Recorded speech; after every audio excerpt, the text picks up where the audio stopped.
Okay, so Rishi, we're talking about this new protectionism, Yes. soft protectionism, we can say, Yes. from India.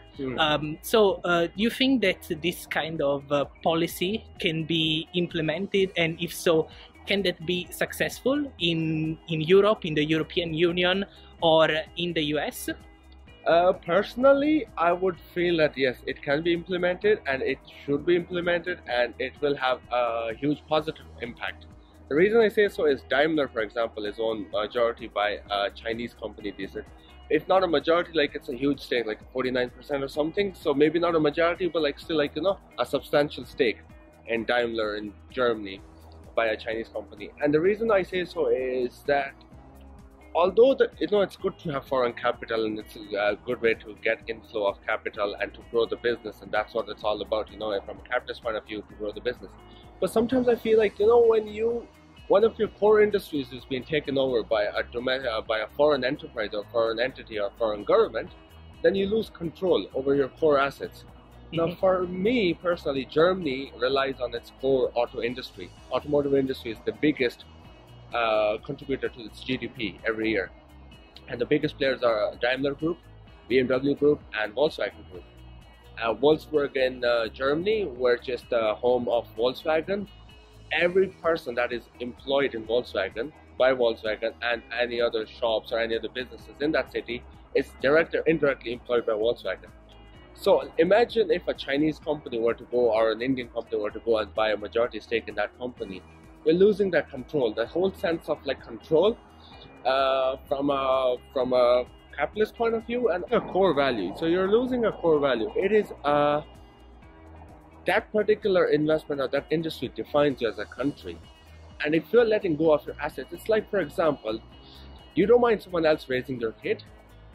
Okay, you pay someone to raise your kid, for example, I'll say that.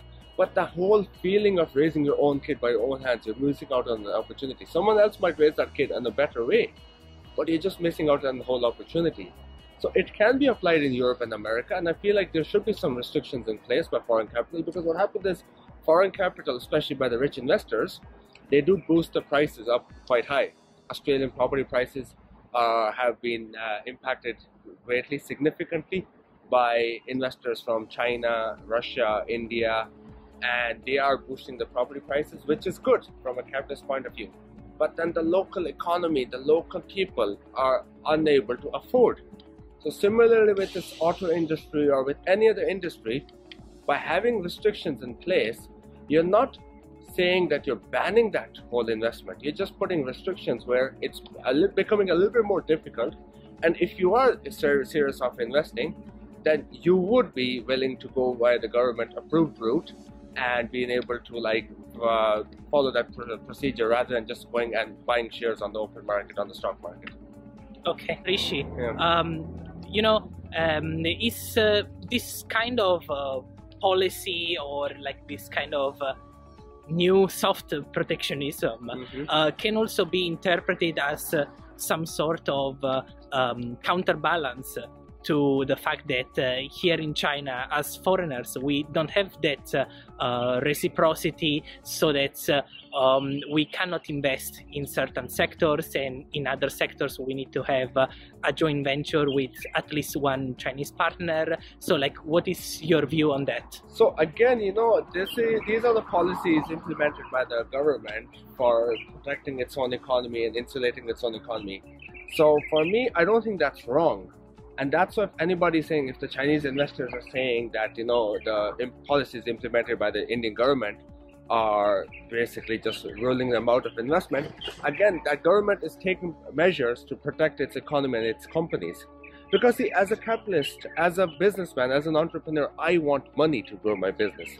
So when Paytm, India's Alipay, when they wanted funding to grow their business, Alibaba invested heavily.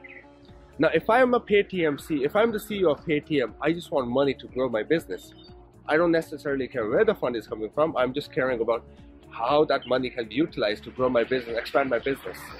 But from a government point of view, the government doesn't necessarily like such approach, because then their local companies are being bought, the money is flowing out of the country. by money flowing out of the country, it's providing this particular measure where government has no control over the taxes of that money. Corporate culture changes, the whole corporate environment changes because the ownership is by the laws change. Which laws to apply? Are they domestic Indian laws, or are they Chinese laws, or what's exactly is happening? So I wouldn't go with the, because we're not kids here, so I wouldn't say that necessarily that it's fair or unfair. China does the same to us foreigners in China, so why should we? It's just that I feel like the government is protecting its economy and its people. So from a whole, it's not necessarily protectionist because the government hasn't barred other countries. It is indirectly a restriction on Chinese companies and Chinese individuals. But then again, any major government would do that. Sure. And India does want money. Of course, every country wants money to grow the business. Every business wants money to grow the business, investments. But at the end of the day, you have to have a counterbalance of the right moment. So that graph you mentioned earlier in the video, you have to have a trade-off where, like, too much money, foreign capital, yes, you're growing your business, yes, you're getting all the capital in the world, but then the risk off is that you're not able to control that business. Whereas if you have a majority of the control, then you're not able to grow your business.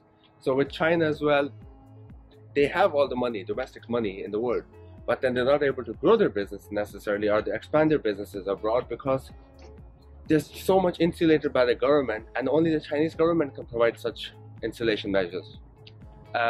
Foreign governments or foreign companies will not be able to provide such measures. I see.